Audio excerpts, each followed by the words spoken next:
Those who can bowl a bit, bat a bit. Clean strike. 50 for Shreyas Iyer. And India finish things off with an emphatic win against Pakistan. The win by 7 wickets.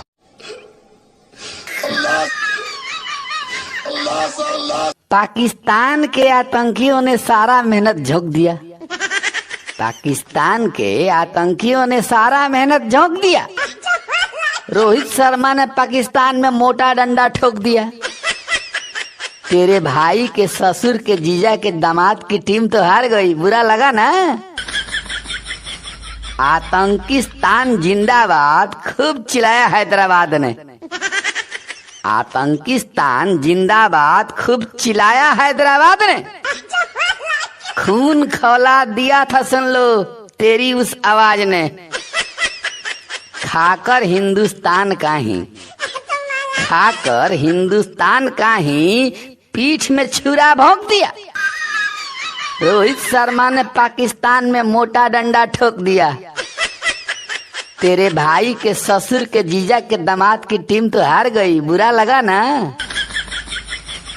बहुत लालसा लगी थी तेरी, कैसे भारत हारेगा। बहुत लालसा लगी थी तेरी, कैसे भारत हारेगा। फिर जाकर के जिहादियों का तू जमकर आरती उतारेगा। गुजरात का नमो स्टेडियम ने, गुजरात का नमो स्टेडियम ने प्लान ही तेरा रोक दिया।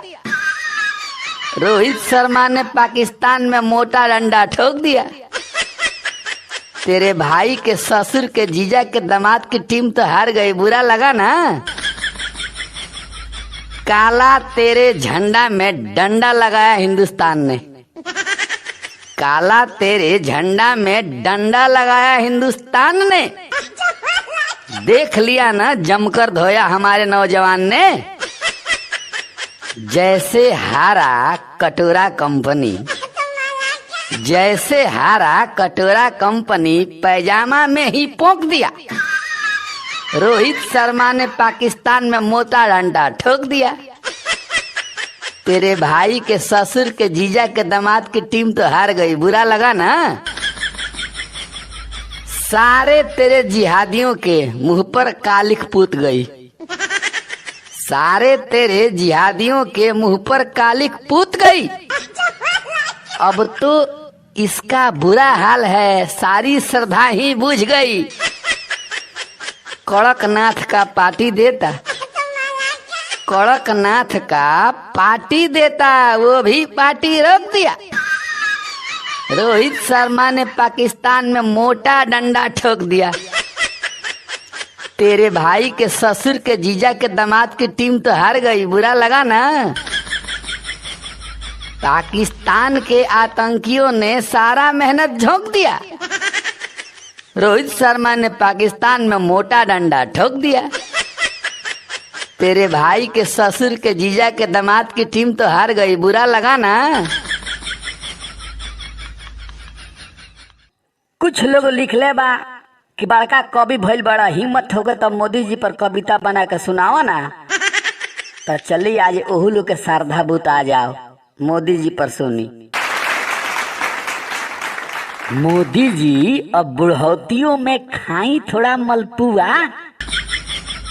मोदी जी अब बुढ़ौतियों में खाई थोड़ा मलपुआ।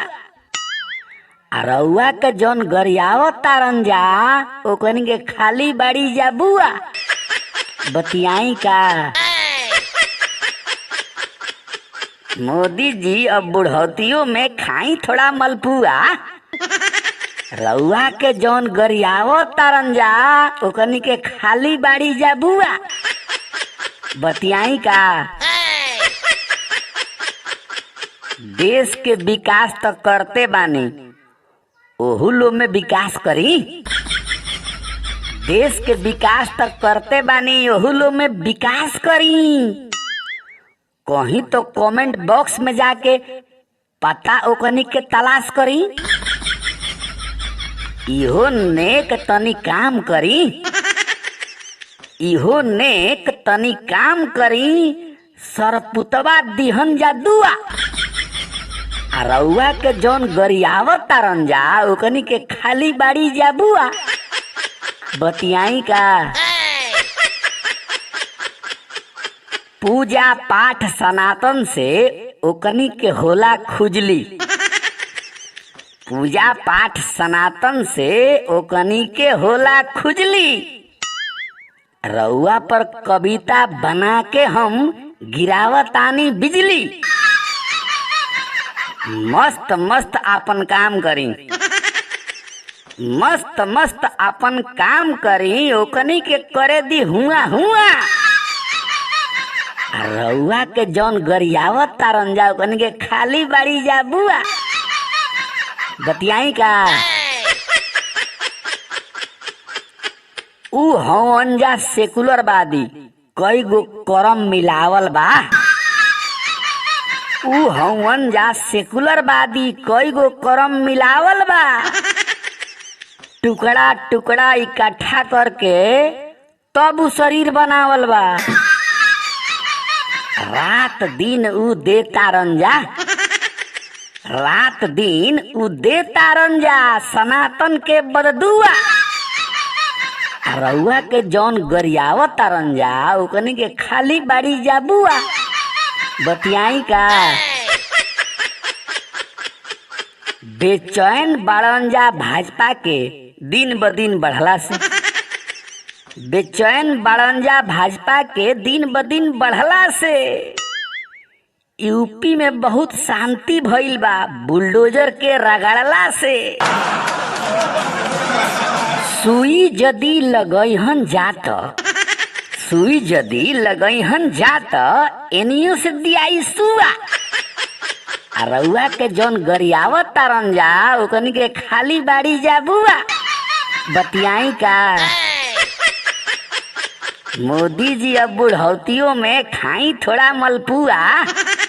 रउआ के जौन गरियावत तारन जा ओकन के खाली बाड़ी जा बुआ बतियाई का।